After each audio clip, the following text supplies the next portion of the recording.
आगामी 25 सालों में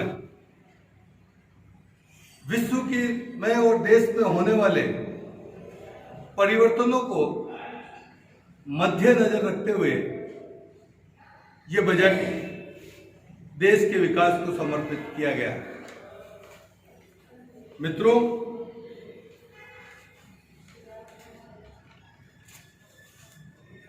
इस बजट के साथ समय चुनाव का माहौल भी चल रहा है और चुनाव भी 5 राज्यों के, उसमें भी देश के सबसे बड़े राज्य है यूपी का चुनाव। इस चुनावी माहौल में भी जो बजट पेश किया गया है वो लोक लुभावना नहीं, बल्कि इस देश की प्रगति को आगे बढ़ाने वाला बजट है। हमारे देश के प्रधानमंत्री नरेंद्र भाई मोदी जी की ये खासियत रही है कि वो चुनावी ढोल बजाने में विश्वास नहीं रखते हैं, बल्कि मेरा देश और मेरे देश के वासी कैसे खुशहाल रह सकते हैं उसकी चिंता करते हुए उन्होंने बिना राजनीतिक नफे नुकसान की परवाह करते हुए इस बजट को जो पेश किया है, ये बजट मैं ये समझता हूं कुछ दशकों के बाद ये बजट टर्निंग पॉइंट या ये कह सकते हैं कि इसको विकास की दृष्टि से मील के पत्थर की तरह देखा जाएगा। बंधुओं, ये बजट उस तैयारी के साथ भी आया है कि हम देश की आज़ादी की जब 100 साल पूरे हुए, 100वीं वर्षगांठ मनाए, तो उस वक्त हमारा देश कैसे सशक्त हो सकता है, इस बात को भी इस बजट में विशेष रूप से ध्यान रखा गया है। भारत की नींव को मजबूत करते हुए ढांचागत सुविधाओं के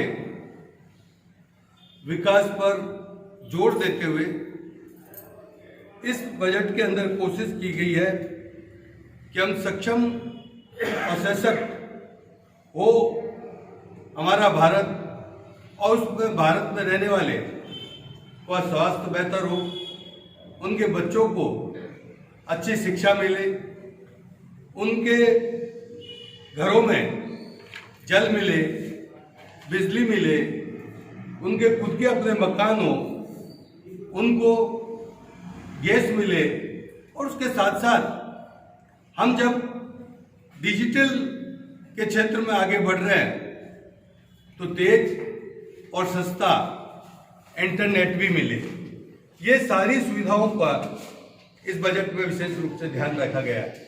ये बजट गांव, गरीब और किसान और युवाओं को समर्पित बजट है और पहली बार इसमें आर्थिक विकास की बागडोर इंफ्रास्ट्रक्चर के साथ साथ टेक्नोलॉजी क्षेत्र में भी इसको मजबूती से जोड़ा है। बंधुओं, इस बजट की जो सबसे विशेष बात है कि कोरोना कालखंड निकल गया। कोरोना कालखंड के अंदर प्रधानमंत्री गरीब कल्याण योजना के नाते घर घर तक जिस तरीके से कोई भूखा नहीं सोए, माननीय मोदी जी ने जो व्यवस्था की है, और अब फिर एक बार सारे विषयों की चिंता करते हुए बजट लाए हैं। उस बजट के अंदर बिना कोई टैक्स बढ़ाए, बिना कोई टैक्स लगाए पहली बार इस जो बजट के अंदर पेश किया गया है, उस बजट के अंदर जो आधारभूत ढांचे और विभिन्न क्षेत्र में काम करने के लिए 7.5 लाख करोड़ की जो व्यवस्था की है, पिछले बजट से भी बढ़ा करके इसको पेश किया गया है। मैं समझता हूं कि यह हमारे काम करने का ढंग और विकास को आगे बढ़ाने का एक बजट के अंदर संकल्प है। और इस बजट में सबसे पहले जो कहा है कि हमारे देश के कोई व्यक्ति बिना घर के नहीं रहे, इसके नाते 48,000 करोड़ की खर्च कर और 80,000 परिवारों को मकान देने की व्यवस्था की जा रही है।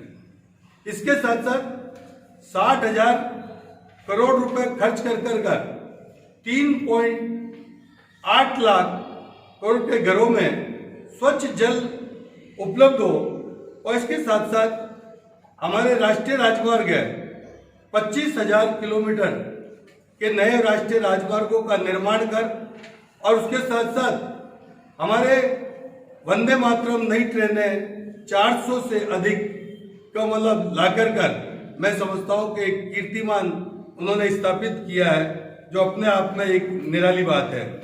इसके साथ हमारे 50,000 करोड़ हॉस्पिटलिटी सेक्टर के अंदर और का काम भी होने जा रहा है। और इस बजट में विशेष रूप से किसानों की बहुत गहराई से चिंता की गई है।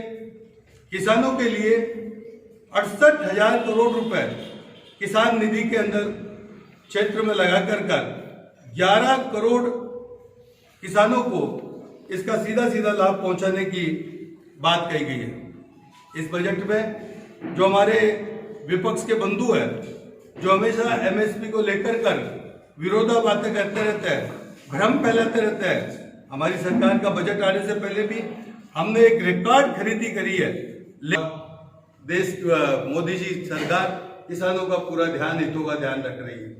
इस बजट के अंदर देश की कृषि आधुनिक हो और टेक्नोलॉजी व केमिकल फ्री हो, इसके नाते बहुत बड़ा काम किया है।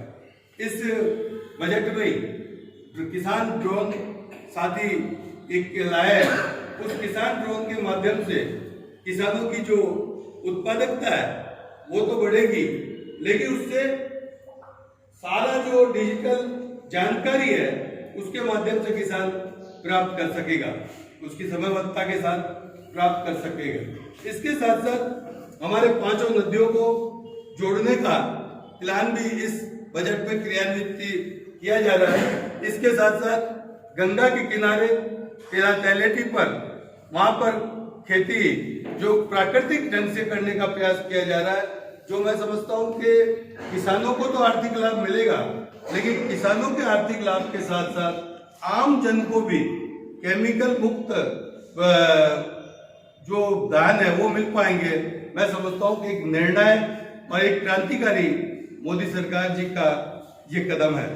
इसके साथ साथ कि देश की सुरक्षा पर विशेष ध्यान दिया गया है। मैं समझता हूं कि देश की आजादी के बाद मोदी जी की सरकार जब से बनी है, तो पहली बार ये लगने लगा है कि देश सुरक्षित हाथों के अंदर है। संपूर्ण विश्व इस बात को स्वीकार करने लगा है, जो आधुनिक तकनीक उन्होंने अपनाई है और जो सामान खरीदे हैं वो अपने आप में एक विशेष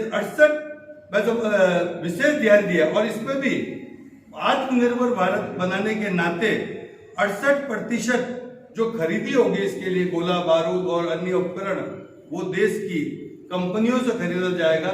इस तरीके से सुरक्षा के क्षेत्र में एक आत्मनिर्भर भारत की ओर हमारा देश बढ़ रहा है।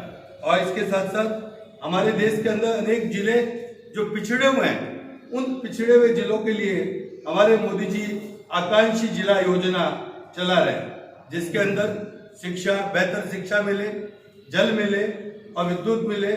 ऐसे अनेक जो है जिन विषयों को लेकर जो काम किया है आकांक्षी जिलों को, उसको भी आगे इस बजट में बढ़ाया है। उसकी भूरी प्रशंसा कि जो एक काम हुआ है वो संयुक्त राष्ट्र संघ ने भी की है।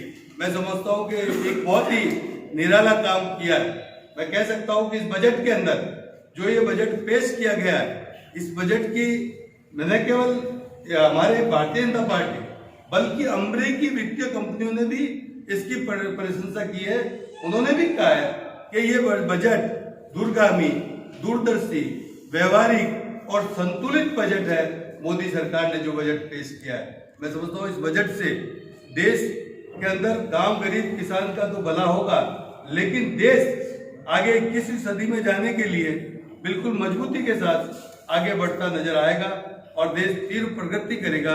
इन सारे विषयों को लेकर हम इस बजट के बारे में, क्योंकि बहुत विस्तार से ये जो हम बना रहे हैं अभी इसका विमोचन भी करेंगे और इसके बारे में हम बूथ स्तर तक जाकर आम जन को इसकी सच्चाई से अवगत कराएंगे। कारण क्या है इस बजट को लेकर, क्योंकि लोक लुभावना नहीं दिया ना, इससे लोगों को लग रहा है कि साहब बजट के अंदर कई भ्रम फैलाया जा रहा है कांग्रेस के द्वारा अन्य विपक्षी पार्टियों के माध्यम से।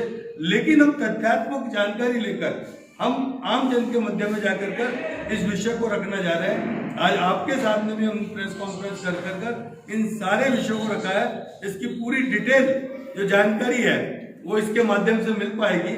आइए, इसके तैयार हो रहा है और कुछ एक सैंपल के लिए लेके भी आए। ये सारा काम होगा जिसके माध्यम से हम नीचे तक पहुंचाए।